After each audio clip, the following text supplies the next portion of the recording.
Mom sent me a gift list for their 40th anniversary, a $15,000 trip, a new car, and diamond earrings.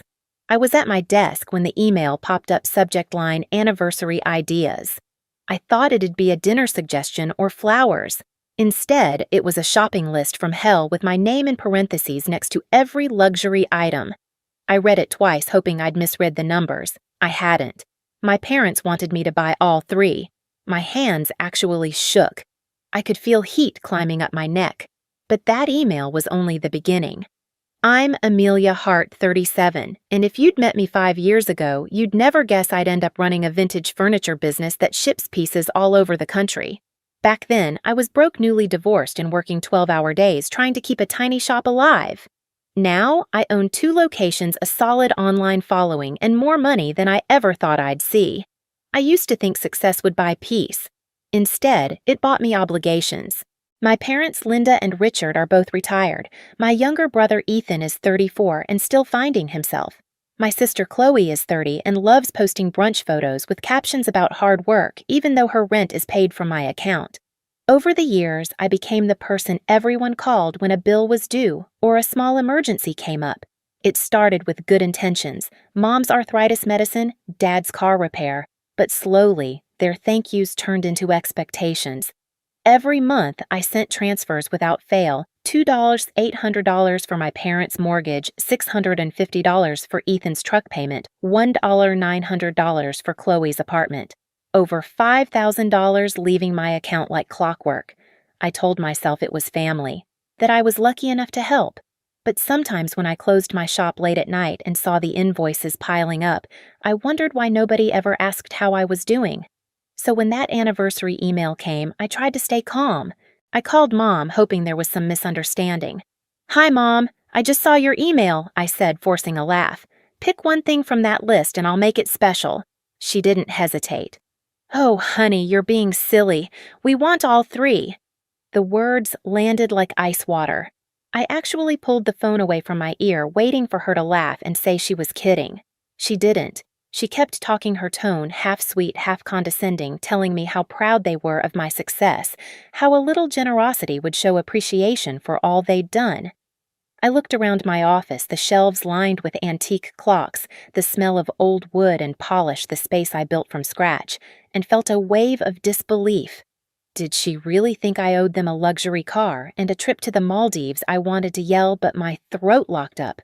"Mom," I finally said, trying to keep my voice steady.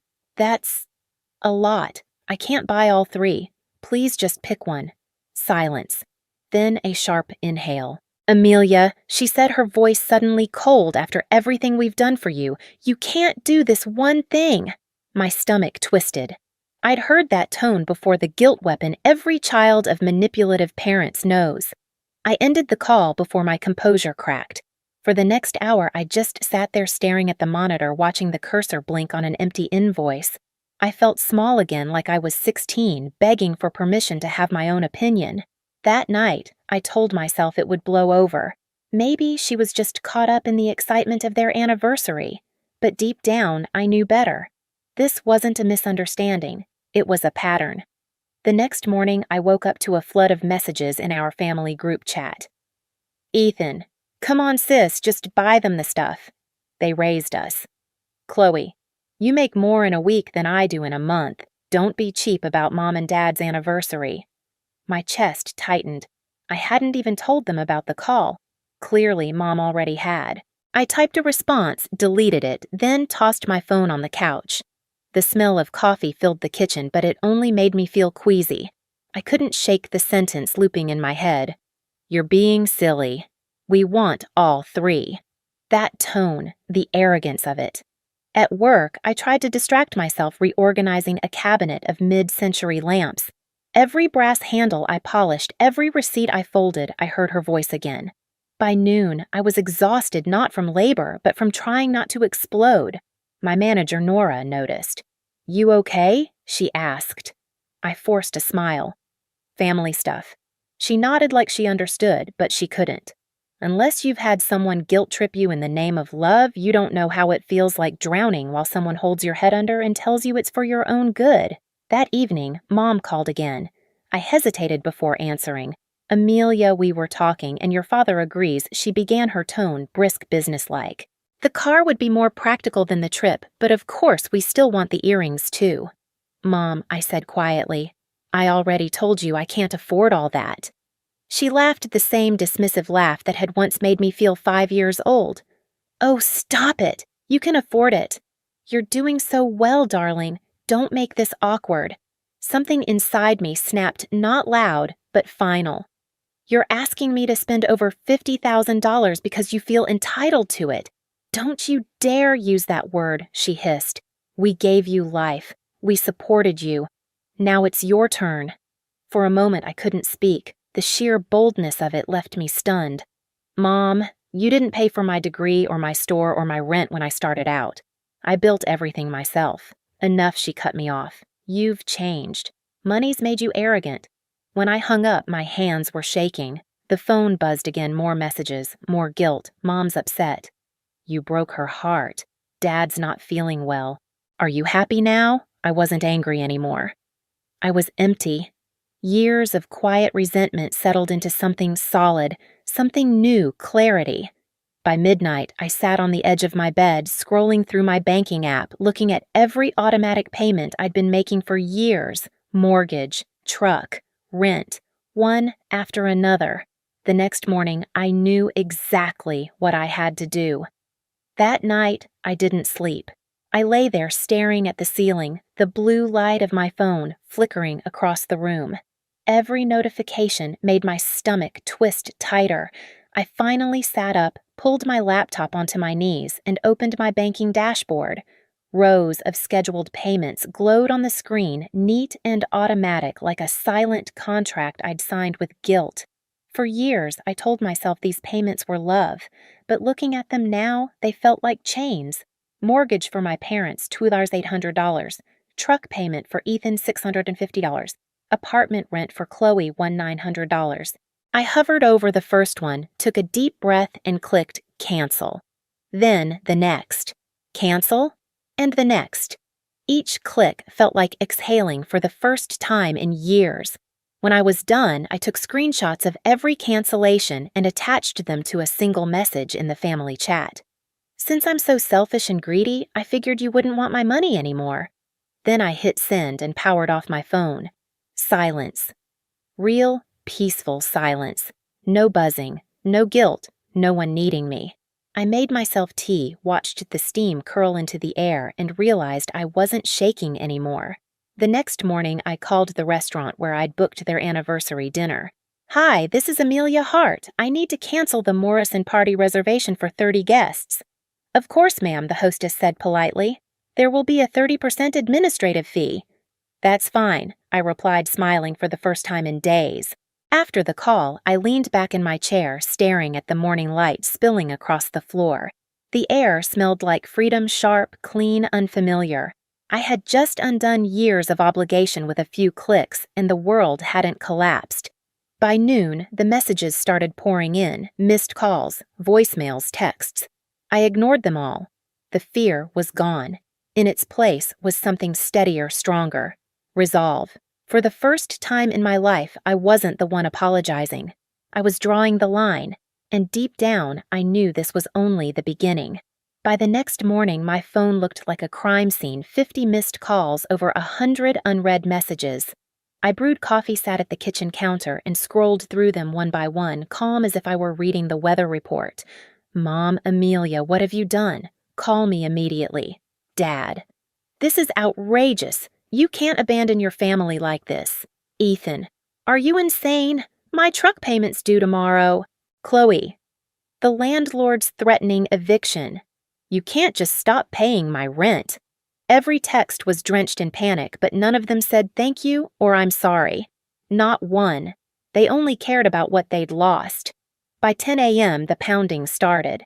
I looked through the window and saw all 4 of them standing on my porch, Mom clutching her phone like evidence, Dad looking pale, Ethan scowling, Chloe's arms folded tight across her chest. Amelia, open up. Mom's voice sliced through the door. I didn't move. I stood in the hallway, coffee mug in hand, heartbeat steady. Please, honey, Dad's voice followed shaky but rehearsed. We can work this out." "There's nothing to work out," I said through the door. "You made it clear how you feel about me." Chloe shouted, "You're overreacting. We're family, and family doesn't call someone selfish after bleeding them dry," I replied. They stayed for nearly an hour, voices rising and falling, pleading, cursing, bargaining. When Mom started sobbing, I turned up the music on my phone until the sound faded into background noise. Eventually, the knocking stopped. Tires crunched on the driveway. Silence returned. For 3 days, I didn't hear from them. I went back to work, lost myself in the rhythm of the shop, the creak of the old floorboards, the scent of lemon oil, the quiet hum of normalcy. Nora noticed I was lighter. "You look peaceful," she said. "I guess I finally cleaned house," I told her, half smiling. But peace never lasts long in a family that feeds on chaos. That Friday, as I was pricing a set of crystal lamps, Nora appeared in the doorway. "Amelia, your parents are here." I froze. "Send them in." Mom and Dad walked in slowly, both looking smaller somehow. Mom's eyes were red, her makeup uneven. "Can we sit?" Dad asked, voice low. I nodded toward the chairs across from my desk. Mom took a breath, smoothing her blouse. "We were wrong to ask for so much. We've decided we'd be happy with just one thing, the trip or the car or the earrings. Whatever you choose." For a second, I just stared at her. Then, unexpectedly, I laughed. It started small, then spilled out uncontrollably. They looked startled. "What's so funny?" Dad asked, frowning. "You still don't get it," I said, wiping a tear from my cheek. "I'm not buying you anything." "Not one thing." Mom's lips trembled. "You're breaking my heart." "Mom, I paid your medical bills for 3 years. I know there's nothing wrong with your heart." She gasped like I'd slapped her. "How dare you talk to me that way?" "I'm done talking your way," I said quietly. "I've supported you for years while you acted like it was owed to you. That ends now." Dad leaned forward, desperation edging his voice. "What about the anniversary dinner? We already invited everyone." "I canceled it," I said simply. "You canceled it." Mom's voice rose a full octave. "We can't uninvite 30 people. You might want to learn how I said meeting her eyes, or host something you can actually afford." Mom started to cry again, but there was no sincerity in it, just performance. "You're cruel," she whispered. "I'm free," I corrected. They left in silence. I could hear Mom crying all the way down the hall. That weekend, my phone exploded again, but this time it wasn't my parents. It was the rest of the family. "Aunt Maggie, your poor mother is devastated. Uncle Ray, you're making a fool of them. Fix this. Cousin Josh, how can you treat your parents like that after all they've done?" I stopped reading after that. Let them talk. Let them judge. They weren't the ones wiring $5,000 a month while being called ungrateful. 2 weeks later, the day of my parents' anniversary came and went without a word from them. Out of curiosity, I checked Chloe's Facebook. There, it was a small party in my parents' living room. 10 people, paper plates, dollar store decorations. The caption read, "A simple celebration for 2 amazing parents." Some people forget what family means. I actually laughed out loud. The photos showed them smiling, surrounded by relatives' cake crumbs on the table. No Maldives trip, no diamonds, just reality. For the first time, I felt a strange relief wash over me.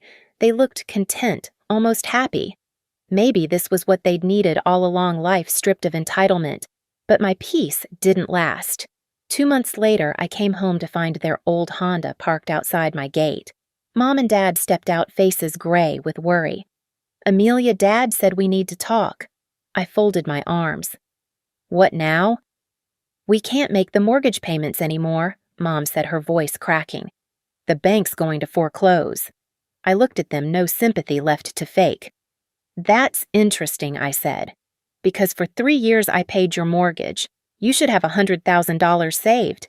Dad's eyes darted away. "We had expenses." "What expenses?" I demanded. "I covered your medical bills too." Silence. Mom wrung her hands. "We didn't save as much as we should have." "Then sell the country house," I said flatly. "The one I bought you 6 years ago." Her head snapped up. "We're not selling that. It's our retirement plan. Then you'll be moving in sooner than you think." Amelia, please, Dad said softly. We'll lose everything. You won't lose everything, I said, opening my front door. You'll just lose access to my wallet. Mom's tears came again, loud and theatrical. You're heartless. No, I said, stepping inside. I just finally grew one for myself. I shut the door, locked it, and leaned against it, breathing hard. Outside, I heard nothing. No more pleas, no more guilt. Just whined through the trees. The following weeks brought updates through the grapevine. Chloe picked up a second job at a coffee shop. Ethan started working extra shifts at the warehouse. My parents listed the country house and sold it for $85,000, just enough to catch up on the mortgage. It wasn't revenge anymore. It was correction. Balance finding its way back. One afternoon, as I was polishing a set of Victorian mirrors in the shop, my phone rang. It was Ethan. Hey, he said awkwardly. I just wanted to say, you were right. About what? About everything. I was lazy. I let you take care of me because it was easier. I'm sorry. I felt my throat tighten, but I kept my tone steady. I appreciate that, Ethan. I really do. I'm working weekends now, he continued. Saving up. It sucks, but it feels good, you know. Like I finally earned something. For the first time in months, I smiled without bitterness. I'm proud of you. Thanks, he said quietly. And I don't blame you for cutting us off. You did what you had to do. After he hung up, I sat there for a long time, the phone still in my hand. The anger, the hurt, it all softened into something else. Pride. Not just in him, but in myself for finally breaking a cycle that should have ended years ago. Later that evening, as the shop lights dimmed and the street outside glowed amber, I realized something. This wasn't just a family feud. It was a rebirth.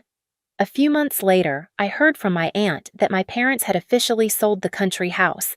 They'd used the money to clear the mortgage and even set aside a small savings account.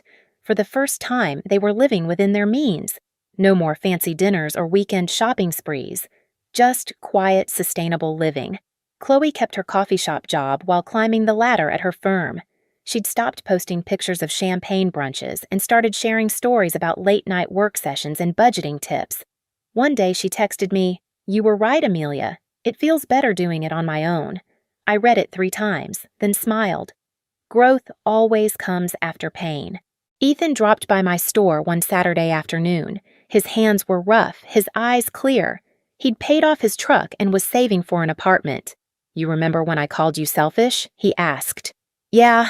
I take it back. "You saved us even when we didn't deserve it." After he left, I stood at the window watching him drive away.